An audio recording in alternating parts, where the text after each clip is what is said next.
Habits that Transform, November 6, 2018.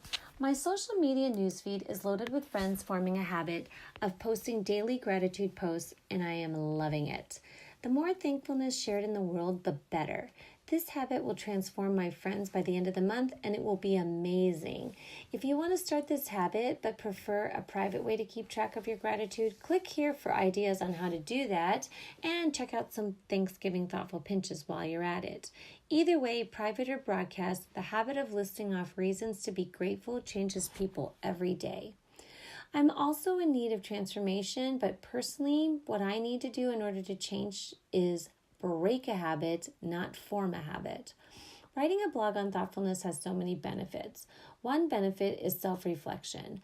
Months ago, I realized that in my haste to try to spread thoughtfulness to many, I haven't been taking the time to really practice thoughtfulness with the 4 people who live in my home. My family, the most important part in my life, have been getting the short end of the stick for a long time. I have observed that I'm always in a hurry, and because of my lack of time management skills, I'm quick to state a problem and/or quick to give a solution without investing any emotion because that would require time. I never have enough time for thoughtful conversations with my family because we're always on the go. I have a bad habit of telling my kids or my mom something as I'm walking around the house, putting stuff in its proper place, or getting ready to walk out the door. So even if I'm saying caring words and my heart is full of love while I'm trying to be helpful, my actions or tone of voice don't match the situation. I'm determined to make a change because I really want my family to know the thoughtful person that followers read about each week.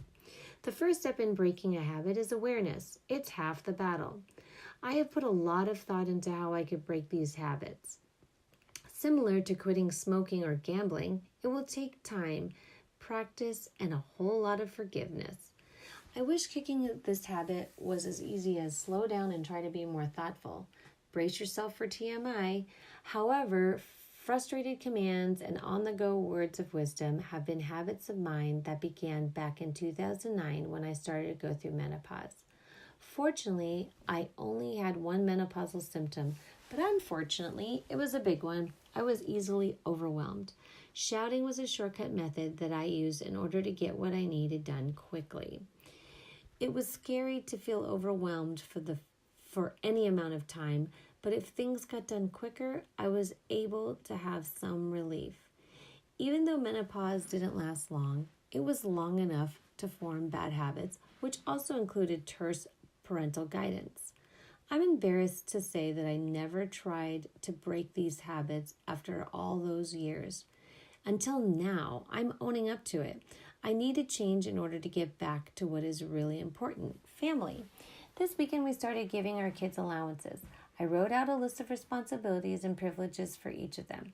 I thought I'd make it more interesting than just chores and responsibilities, so I gave the children the authority to catch me whenever I failed to teach or guide them in a heartfelt manner. They should stop me and make me aware that I'm missing the opportunity to be thoughtful in my conversations with them. I haven't told them yet, but I'm also giving the authority to the hub and my mom so that they can join in the effort too. I will, without a doubt, fail many times. As you can imagine, my kids will be watching me like a hawk, and I'm totally fine with that. When I'm caught not speaking thoughtfully, the kids will take $1 out of my jar and put it in the family jar. The family jar will hold the money that we will be using for our next puppy. Yes, you read that correctly. Even though breaking this habit will be tough, it's good to face it and try. At the end of this transformation, we'll gain a puppy and a better version of me. Pinches.